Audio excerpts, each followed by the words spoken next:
Over 82 million Americans have already cast their ballots in the 2020 election, but that is not stopping candidates from making a final push for votes. Vice presidential nominee Kamala Harris is scheduled to make several campaign stops in Texas today. As the state wraps up its last day of early voting, she's expected to start her day in Fort Worth before meeting with former Secretary of Housing and Urban Development Julian Castro and former Congressman Beto O'Rourke in McAllen. She will then round off her visit in Houston, where voters are already highly engaged in the election process. Chuck Rocha has more on Harris's visit to Texas. He is the former senior advisor in the Bernie Sanders for President campaign in 2020 and back in 2016. He's also the author of T.O. Bernie, the inside story of how Bernie Sanders brought Latinos into the political revolution. Nice to have you on air with us. Good to be here. So it's so fascinating that we're talking about Texas and that Texas could be in play. Now, I'm old enough to remember Governor Ann Richards, who was a Democratic governor of the state of Texas. But I suspect that Ann Richards and her policies are probably considered more Republican today. But what is the fact that you've got Vice President Biden and Harris campaigning in the state of Texas, tell us about what's happening in Texas? Well, what you're witnessing is a historic moment in time. Like, I've worked in Texas politics over 30 years, and it refreshes my heart to hear you talk about my dear friend Ann Richards, because she was one of the last statewide Democrats that I worked for. But the state has changed a lot. When Ann Richards was the governor, there were 17 million people in Texas. Now there's 30 million people there. And the demographic explosion has mainly been people of color. Get this, 70% of all school children in Texas are non-white. That's much different than when Ann Richards was governor, but there's never really been a huge investment to get out these young people of color. But because of the visceral hate we're seeing right now for Donald Trump and his presidency and his attacks on people of color, whether it's babies in cages at the border, African Americans, you're seeing this uptick of people who normally have never voted before showing up and participating, which is going to end up maybe making Texas be blue for the first time. So we often talk a lot about how Latinos feel about President Trump, about Joe Biden, but how do they feel about Harris, Senator Harris? And I understand that we've talked before about this, about the Latino vote, and that it's very diverse and different depending on who you're talking to. So I sort of feel almost awkward asking this question because it's so general, but how do Latino voters feel about Senator Harris?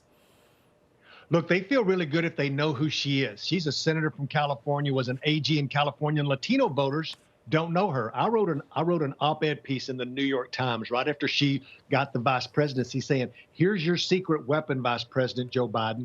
I did this with Bernie Sanders. The very first commercial they should have run after the convention was a commercial in Spanish to Latinos in all of these states saying, Senator Kamala Harris came from a family of immigrants. Her parents, her mother, her father, both people of color who came here from another country. She has lived the immigrant experience. And even when she went to the U.S. Senate, she's been a staunch advocate of immigration issues. Now, I stop you there because I will believe all the people will say, and they're right, immigration is not the #1 issue. But if you start early, like I outline in my book, and build a personal relationship after you say, hey, I understand what it's like to come from an immigrant family. I understand what it's like to try to make a living here. Then you start talking about Joe Biden's policies of economic recovery and how he's going to get us out of COVID, how he's going to expand health care to more people. This is general strategy 101 that I use for Bernie Sanders that would work even more with a woman of color with an immigrant story who has actually been fighting for us lock, stock, and barrel since she's been in D.C.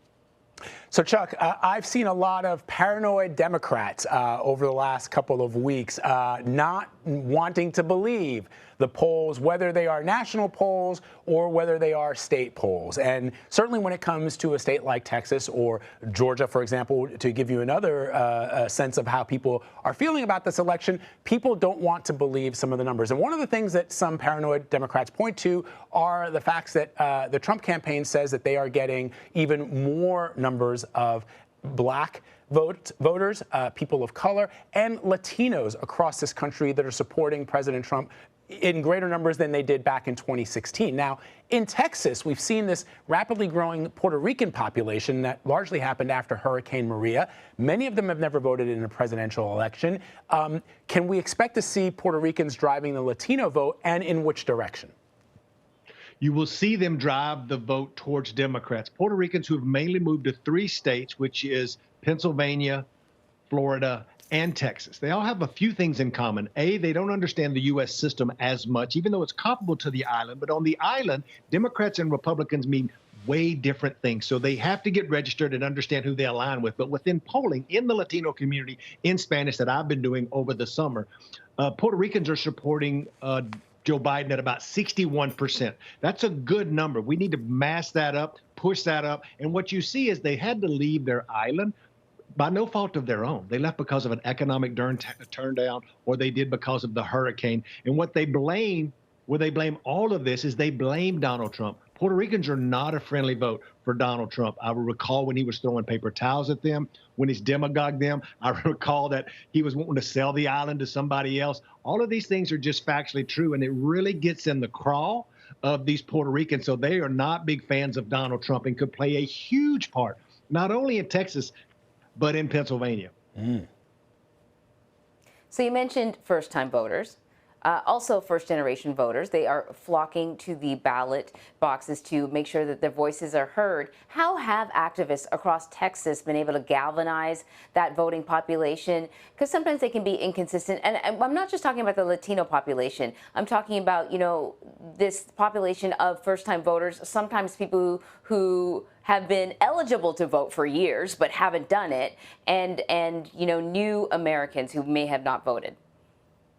What you find with this group across all race and divisions and even multicultural line is that these people are very transient. They move around a lot. They seem to be on the lower end of the income scale. They're a lot like my family growing up in East Texas. My mama never got to college. She worked several jobs. She was a single mother, and she had to provide for me and my little sister. So when you have a woman like that or a man like that who's a single father like I was, you've got so many things happening in your life.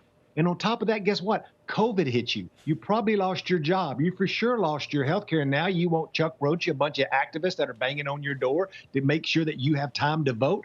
They just don't have time to vote. And if they do, they really don't feel like their lives have gotten any better. So what you've seen on the ground are community-based organizations like the Texas Organizing Project, JOLT, and other groups on the ground who've been working in these communities now for months saying, you need to register, you need to get out and vote if you really want your voice to be heard, if you want your life to get better. Because over the last 4, 6, some of them say 12 years, their life really hasn't gotten better. Even under President Obama, who had a really great presidency and the stock market went up and things good happened, people at the lower end of the scale never really felt that relief other than having more access to health care. So you see this health care issue and the jobs issue being the driving force. And when you layer on COVID and how Donald Trump has been a failure at that, that's why you see this uptick in these new voters.